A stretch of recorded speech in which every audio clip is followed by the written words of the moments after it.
For a long time, Barry McGee and Margaret Kilgallen were really active,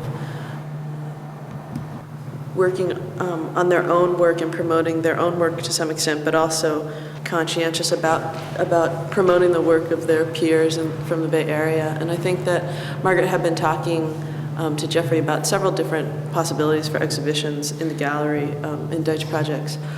And one of the exhibitions that she had been discussing was about Bay Area painters, I think, and they had been discussing that for a while. But when Margaret Kilgallen passed away, Jeffrey Deutsch wanted to do a memorial exhibition of her work, including her work, but also of her peer group. And so I was brought in as a friend of Margaret's and Barry's, and also as a colleague of theirs. And I worked really closely, actually, with Barry McGee to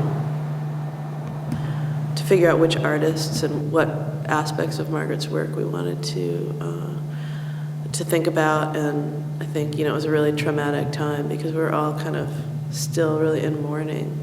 And I mean, I think to think back to that time now is very difficult, the period that the exhibition came out of. Needless to say, we wanted to do something positive or creative, or we needed a release and we needed a ritual, and I think that the exhibition ended up serving that purpose.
So I think for the exhibition, we never said that it was a memorial, I don't think. Maybe in the press later it came out, but what it was more centered around was Margaret's work, rather than Margaret as, simply like just her friends. As it turns out, most of the artists were friends of hers.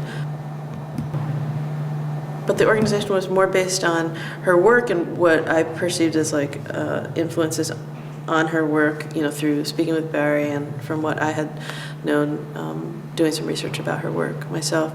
So we had artists like Buzz Blur, who is, a conceptual male artist,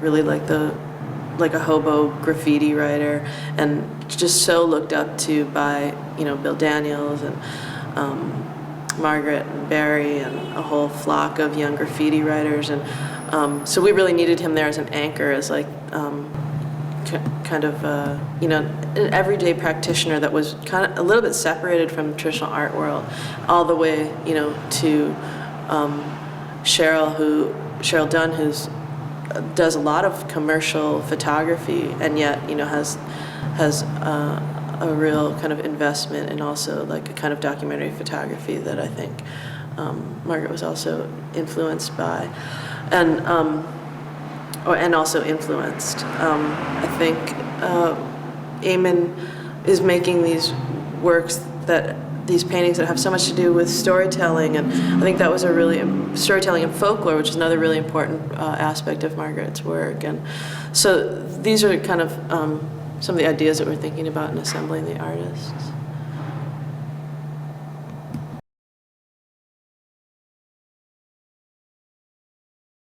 I see the moon sees me, the moon sees someone I want to see.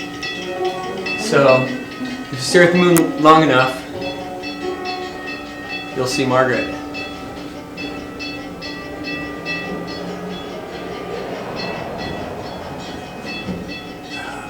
Nice, because that's who we'd like to see actually.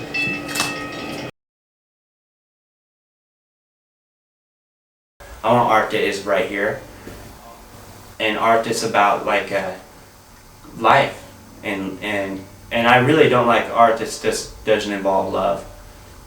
But I'm always just kind of noticing everything around me, you know, my surroundings, trying to like pick certain things out of it that kind of, I don't know, kind of show how crazy we are, how weird we are, you know.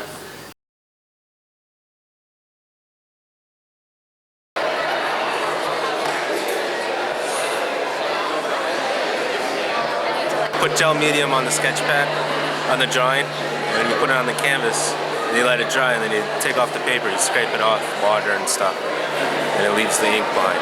It's stuck in the gel medium.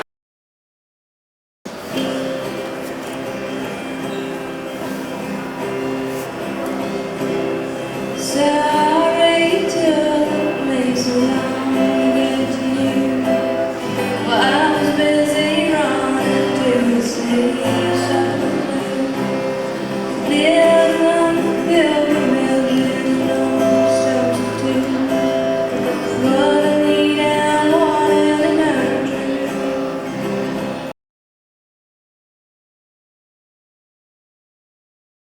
Yeah, it was definitely like sacred space.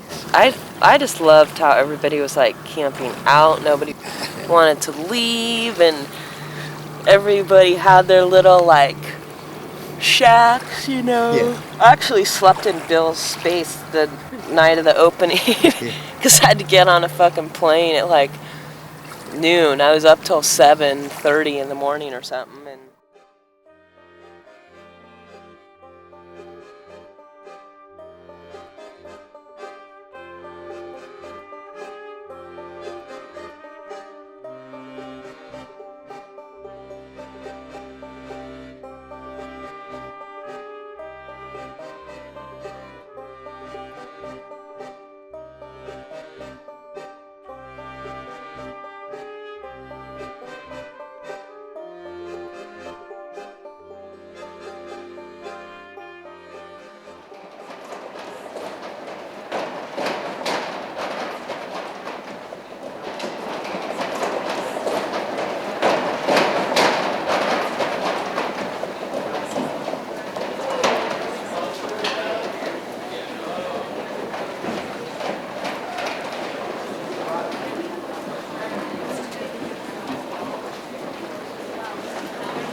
kind of about our friend Margaret and this is like all about love and remembering to just real good thoughts. And so we're really happy that you all came out. And this band is from San Francisco too, and they're playing in front of some art that is of San Francisco. That's where we are right now, Spirit. Called Trap Star.